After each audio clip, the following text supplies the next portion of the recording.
A água é um líquido, portanto ela não possui forma definida. Ela assume a forma do recipiente onde ela está contida, não é verdade? Eu sou o Rafael e vou falar para vocês nos Drops de hoje que essa história não é verdadeira.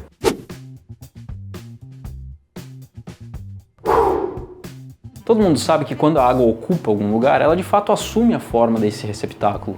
Então por que não é verdadeiro dizer que a água não tem uma forma bem definida? A gente tem que lembrar que aqui na superfície da Terra, a gente vive sob a ação de um campo gravitacional constante. Portanto, não importa onde a água esteja, a gente sempre vê ela sob a influência de uma força que está puxando ela para baixo. Então o formato desse sistema vai assumir uma característica muito interessante. Esse sistema vai tentar minimizar a energia potencial gravitacional. O que eu quero dizer com isso, né? A gente sabe que existe uma energia potencial associada ao campo gravitacional. E a gente diz que essa energia potencial depende da altura onde a gente está. De fato, a gente mede ela como sendo um produto da aceleração local da gravidade, que a gente costuma chamar de 10 metros por segundo ao quadrado, pela massa do sistema que a gente está considerando e a altura na qual ele se encontra. Ou seja, quanto menor a altura de um sistema, menor vai ser a energia potencial gravitacional associada a ele. Então, como a água é um fluido, ela vai se deformar facilmente sob a ação da gravidade e vai tentar ocupar as posições mais baixas possíveis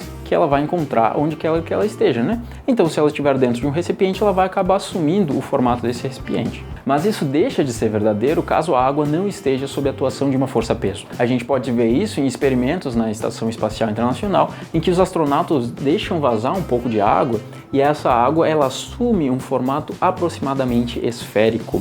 Mas por que ele é aproximadamente esférico? Na verdade, se a gente deixar essa quantidade de água não sofrendo qualquer perturbação por uma quantidade de tempo longa o suficiente, ela vai assumir um formato esférico. Nos vídeos que a gente enxerga, ela não tem um formato perfeitamente esférico porque alguma coisa aconteceu, alguém tocou nela, alguém soprou, ou tem alguma bolha. Mas se a gente esperasse todos esses fenômenos passageiros, né, se a gente esperasse eles se dissiparem, ela vai assumir um formato esférico. Então, a gente deveria dizer que o formato da água é esférico.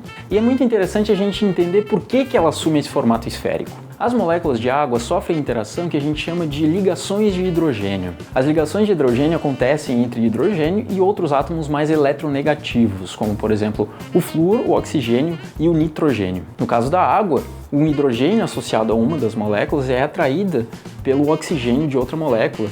E essa atração que é chamada de ligação de hidrogênio, né? O que acontece é que se a gente considerar o seguinte, a gente tem todo aquele volume de água, tem algumas moléculas que estão internas ao volume e tem algumas que estão na superfície. As moléculas mais internas sofrem essa atração de todos os lados, ou seja, das moléculas que estão abaixo, dos lados e em cima. Então, as forças sofridas na parte de cima e na parte de baixo se cancelam, assim como as forças sofridas lateralmente. Logo, a força resultante sobre essas moléculas centrais é nula. Mas isso não acontece na superfície. As moléculas que estão na superfície sofrem uma atração em direção ao centro e elas sofrem uma atração em direção às moléculas que estão ao lado delas, mas elas não sofrem atração para cima.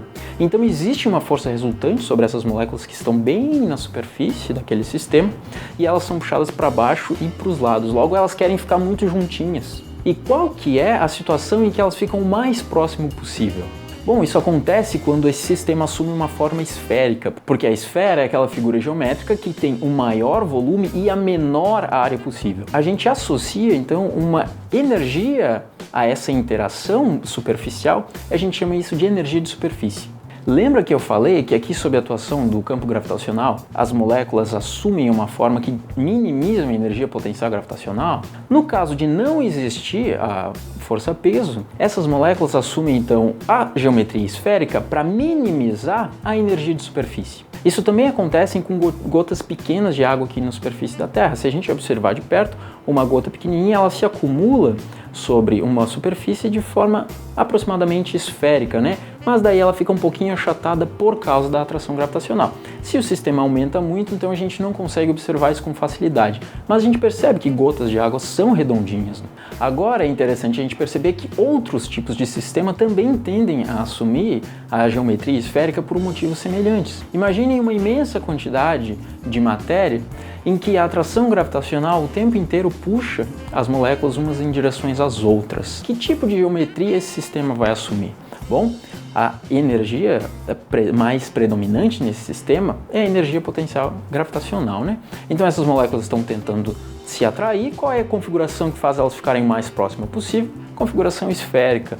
Então isso diz muita coisa a respeito de inúmeros sistemas no nosso universo. Eu não vou dizer que a Terra não é plana, mas fica a reflexão. Então era isso que eu tinha para hoje, pessoal. Eu agradeço a audiência de todo mundo e quem gostou, eu peço que nos sigam nas nossas redes sociais e cliquem ali naquele sininho do YouTube. E até a próxima!